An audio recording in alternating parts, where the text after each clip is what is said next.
खबर की तरफ बढ़ते हैं। वज़ीर आला पंजाब उस्मान बुज़दार साहब आज उन्होंने जनाब एक और बात की है और उन्होंने कहा कि मुझे तो मुल्ज़म के तौर पे बुलाया ही नहीं गया। ये सब बातें ऐसी हैं, मैं तो गया था एक गवाह के तौर पे और दोबारा भी बुलाया जाएगा तो मैं जाऊँगा। वज़ीर आला उस्मान बुज़दार साहब ने क्या कहा, ज़रा सुनिए जी। नायब ने मुझे बतौर मुल्ज़िम नहीं बुलाया, मुझे बतौर गवाह बुलाया है और मुझे जितने भी सवालात दिए हैं मैं उन सब का जवाब दूंगा, उनको सेटिस्फाई करूंगा। ये मेरी ड्यूटी है। मैंने जो कुछ किया तो उसका तो जवाब मैं खुद दूंगा और जिसका दामन साफ हो तो उसको किसी से डरने की ज़रूरत नहीं। सेटिस्फाई करूंगा और उन तमाम सवालों का जवाब दूंगा। ये तो बड़े कॉन्फिडेंट हैं जज साहब, वज़ीर आला पंजाब उस्मान बुज़दार साहब। ये तो वो लग ही नहीं रहे, बल्कि आज मुझे सही तौर पे वो वसीम अकरम प्लस लगे हैं। उन्होंने कहा कि जो सवालात मिले हैं मैंने वो देख लिए हैं और उनका जवाब दूंगा और ये मेरी ड्यूटी है मैं जवाब दूंगा।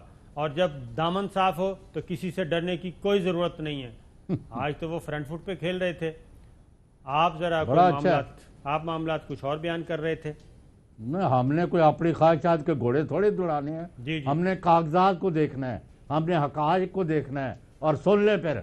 और चीफ मिनिस्टर साहब भी सुन ले, कल उनको भी तलब किया सुबह और उनके साबिक प्रिंसिपल सेक्रेटरी जिनको इन्होंने वॉलीबॉल बनाया हुआ था अपनी उसकी भी ईमानदारी की वजह से, पहले प्रिंसिपल सेक्रेटरी से हटाया, फिर सेक्रेटरी खजाना से महीने के अंदर हटा दिया, फिर HED का सेक्रेटरी लगाया, वहां से निकाल दिया और उसके साथ जो जो किया गया।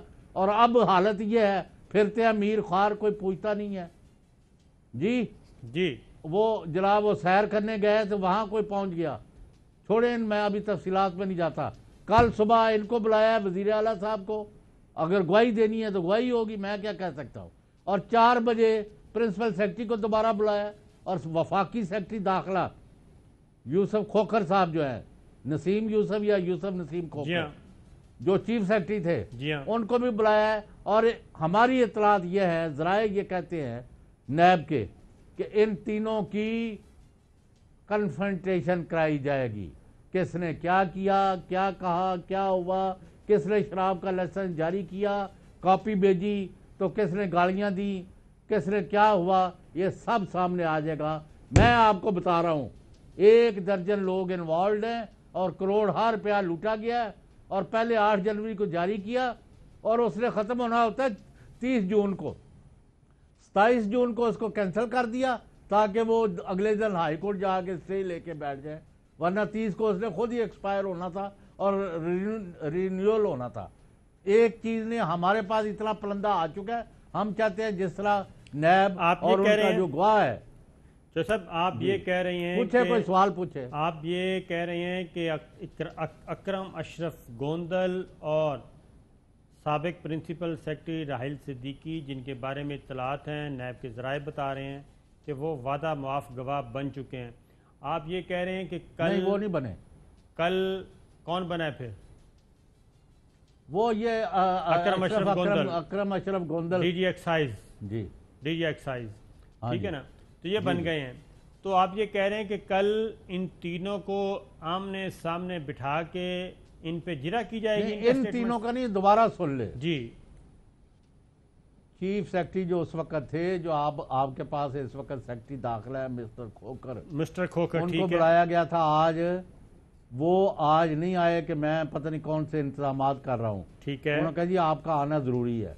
मेरी जो इतलात हैं, राहिल सिद्दीकी जिसके खून के ये प्यासे हो गए थे क्योंकि ये गलत काम नहीं कर रहे थे, चीफ सेक्रेटरी और चीफ मिनिस्टर जो उस वक्त थे और आज भी हैं उस्मान बुज़दार, इन तीनों की जिसको क्या लफ्ज़ कहेंगे कि आमना सामना इनका कराया जाएगा, कन्फ्रंटेशन होगी तफ्तीशी टीमों के सामने कि आप ये कह रहे हैं, आप ये कह रहे हैं, ये कह रहे हैं। एक्साइज वालों ने तो चीफ मिनिस्टर हाउस पर डाल दिया है, जिसका मतलब है कि जुर्म हुआ है। जो इनका मौक़िफ़ है कि एक्साइज वालों का इख्तियार था, उन्होंने कर दिया, हमें तो पता, हमने तो कैंसिल करा दिया, हमारा क्या ताल्लुक है। वो सारा किसी ने नहीं खरीदा क्योंकि उनके पास डॉक्यूमेंट भी आ गए हैं और 2+2 सबूत आ गए हैं कि क्या हुआ है ये। और सुन ले, बहुत बड़ी खबर सुन ले, सुन ले, ये राहिल सिद्दीकी जो है, मैं आपको बता रहा हूं, हमारे पास इतने पलंदे हैं कि मैं इस वक्त नहीं डिस्कस करूंगा, ये किसी वक्त बाद में। आज नैब के पास इतने केसेस और इतने करोड़ों अरबों के घपले के इल्जामात आ गए हैं, तो वो माहिरीन से पूछ रहे हैं कि भाई आप बताएं, आप बताएं, आप बताएं। हाँ, बिल्कुल ठीक है। एक ब्रेक लेते हैं, ब्रेक के बाद से ये पूछूंगा।